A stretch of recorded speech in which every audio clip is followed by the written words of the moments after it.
அன்பு நண்பர்களே, அனைவருக்கும் அன்னை சமையல் உமாவின் அன்பான வணக்கங்கள். இன்னைக்கு அன்னை சமையல்ல பார்க்க போறது இட்லி தோசைக்கு 3 வகையான சட்னி, சின்ன வெங்காய கார சட்னி, வேர்க்கடலை சட்னி, புதினா சட்னி. இந்த 3 சட்னியுமே இட்லி தோசைக்கு சூப்பரான சைட் டிஷ். ரொம்ப சுலபமா செஞ்சிடலாம். வாங்க எப்படி செய்யறதுன்னு பார்க்கலாம்.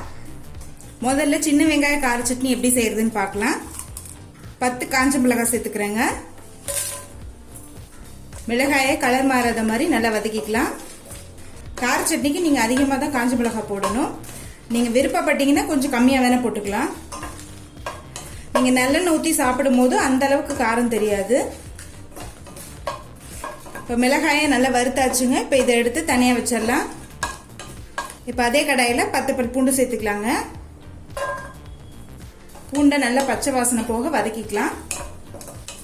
அடுத்தது 15 சின்ன வெங்காயம் சேர்த்துக்கலாம்.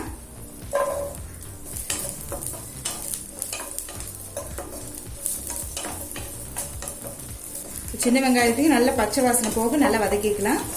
சின்ன வெங்காயம் போட்டு சட்னி பண்ணீங்கன்னா டேஸ்ட் ரொம்ப நல்லா இருக்கும், உடம்புக்கு நல்லதும் கூட. இப்போ சின்ன வெங்காயம் நல்லா வதங்கிடுச்சுங்க. கொஞ்சமா புளி சேர்த்துக்கலாம். தேவையான அளவு உப்பு. இப்போ இதெல்லாம் ஆறின பிறகு வதக்கின மிளகாயோட சேர்த்து மிக்சியில நைஸா அரைச்சுக்கலாம். இப்போ மிக்சியில எல்லாத்தையும் அரைச்சாச்சுங்க.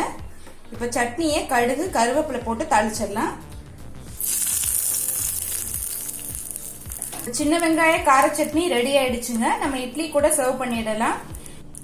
இப்போ அடுத்து வேர்க்கடலை சட்னி எப்படி செய்யறதுன்னு பார்க்கலாம். முதல்ல 2 டேபிள் ஸ்பூன் வேர்க்கடலை சேர்த்துக்கலாங்க.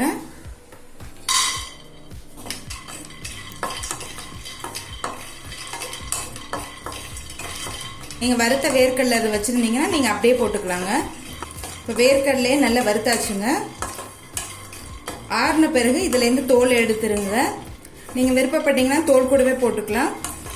டேஸ்ட்ல எந்த டிஃபரன்ஸும் இருக்காது. இப்போ இதை எடுத்து தனியா வச்சிடலாங்க. இப்போ கடாயில 4 காஞ்ச மிளகாய் சேர்த்துக்கலாம். ஸ்லோலே வச்சு லேசா வறுத்துக்கோங்க. நீங்க விருப்பப்பட்டீங்கன்னா வதக்காம கூட போடலாம்.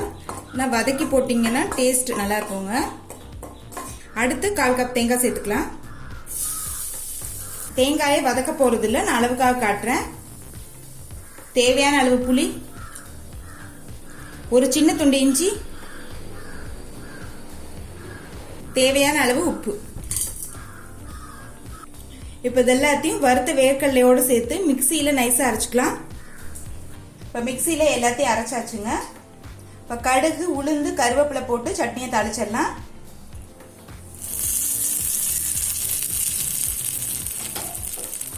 இப்போ வேர்க்கடலை சட்னி ரெடி ஆயிடுச்சு. நம்ம இட்லியோட சர்வ் பண்ணிடலாம். இப்போ அடுத்து புதினா சட்னி எப்படி செய்யறதுன்னு பார்க்கலாம். முதல்ல 2 டீஸ்பூன் கடலைப்பருப்பு சேர்த்துக்கலாங்க. கடலைப்பருப்பை நல்லா கலர் மாறுற வரைக்கும் வறுத்துக்கலாம். இப்ப அடுத்து 4 பச்சை மிளகாய் சேர்த்துக்கலாங்க.